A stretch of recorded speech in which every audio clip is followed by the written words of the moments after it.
anger keeps coming up for me at the moment. I'm not personally experiencing any anger, but it's happening for a lot of people that I'm associated with, that know me, that are messaging me, that I'm watching them experiencing a lot of anger in their lives, a lot of frustration, a lot of angst. And I'm watching, and I feel for them. I deeply feel for them, because I know what it's like to feel such anger and to feel such frustration. And at the moment, I'm watching and I'm like thinking that was me. That was me who felt that pain and that suffering. And now I don't feel that half as much as I used to. Hardly anything at all like I used to. Yeah, I used to almost live there. It's a very familiar friend to me. and it was something that often its roots were in things like the blame and judgment. I was angry at people. I was angry at places. I was angry at things. I was angry at myself. Because so many times, all this anger, all this frustration, all this pain, all this hurt, all this self-judgment, self-criticism, it seemed like it had nowhere to go. And I had to allow it space. And I had to allow that space to be able to get an understanding and acceptance of what it is, to be able to forgive, to release, to let go. To be able to come to terms with things that I'd held for a very long time. Sometimes the baggage is like seriously heavy, and we're carrying that baggage, and then we've got the resentment and the passive aggression. You know, many years ago, I was like Mrs. Passive Aggressive. And I used to sit there like really neutral and then just bang in a one-liner. And I'm not that person anymore, but I was. And that's where I was. That's how I drove the car. That's how I rode my bike. That's how I lived my life. That's how I associated with others, because almost everything touched a nerve. And now I don't feel like that. So there's absolutely hope there for anyone who's experiencing that living in that place where you're feeling so much pain and hurt and suffering and frustration and sometimes lack. You know, sometimes we feel like we're missing stuff, and because we're missing it, we feel like we're stuck, like we're missing out on something important.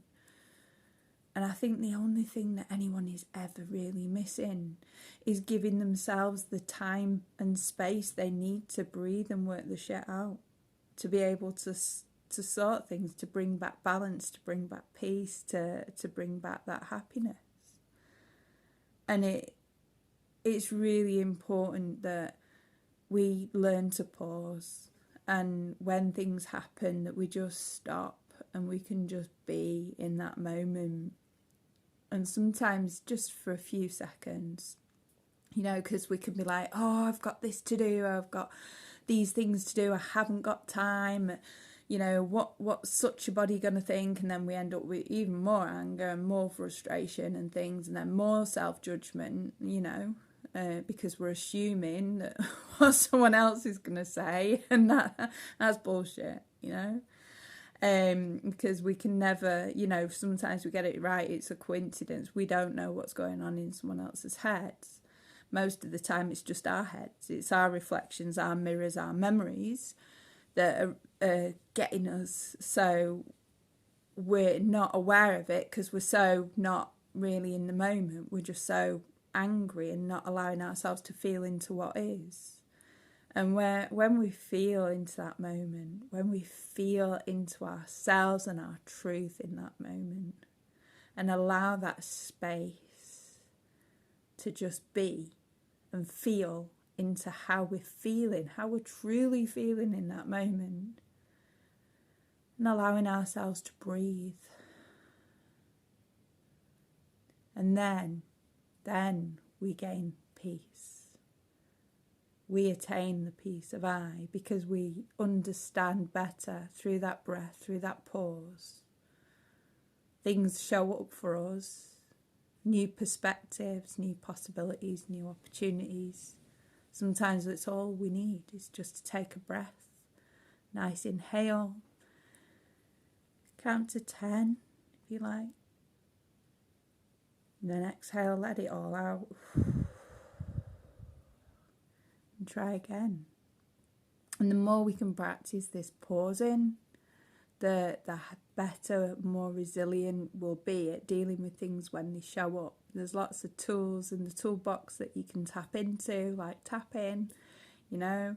A quick one for you, the karate chop point just on the side of your hand, and you just tap it, tap in.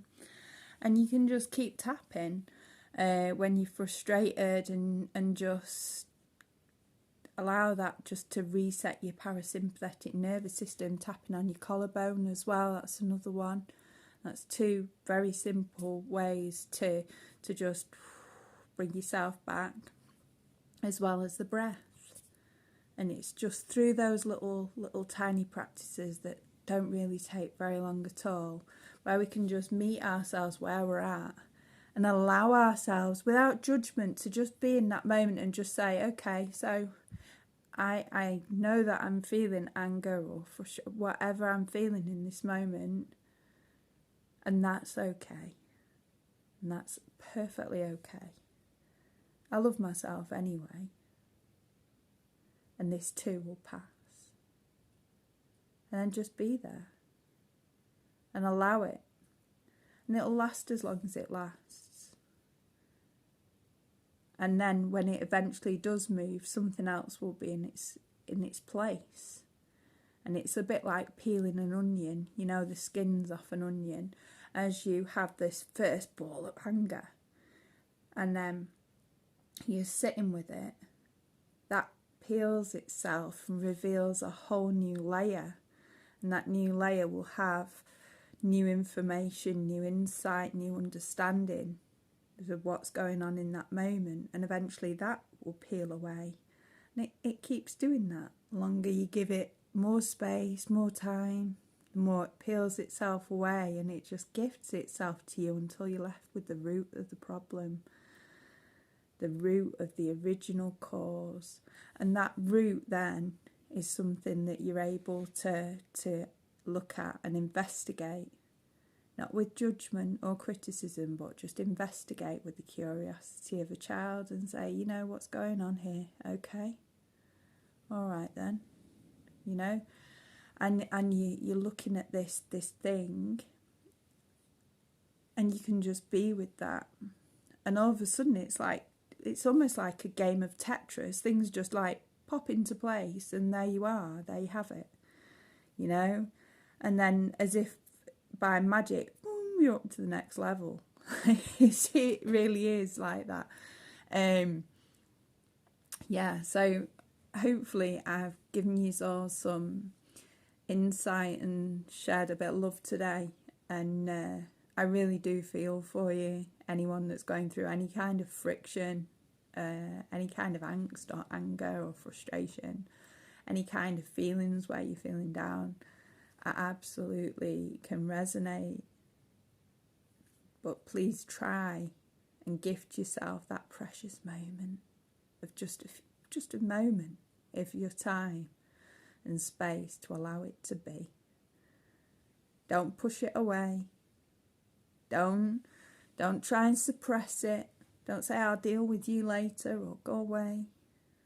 It's an old friend. Just allow it to be there. You don't have to speak with it. You don't have to interact with it. Just allow it to be and just feel that. And maybe it'll come up in tears or something like that. And that's fine too. It's perfectly all right to come out and be expressed in tears, in laughter, you know. It's all energy. And energy can be converted from one form to another. So when you have that anger, energy sitting in your body, and you allow it, that space, to be converted into something else, it can be released. It can be released through tears, through exercise, through laughter, through cooking, through breath work. So many opportunities, so many possibilities for you to be able to get through this. So know that it's okay. Know that you're not alone, and know that I'm here and I'm thinking of you. Okay, well, I look forward to speaking to you soon. Namaste.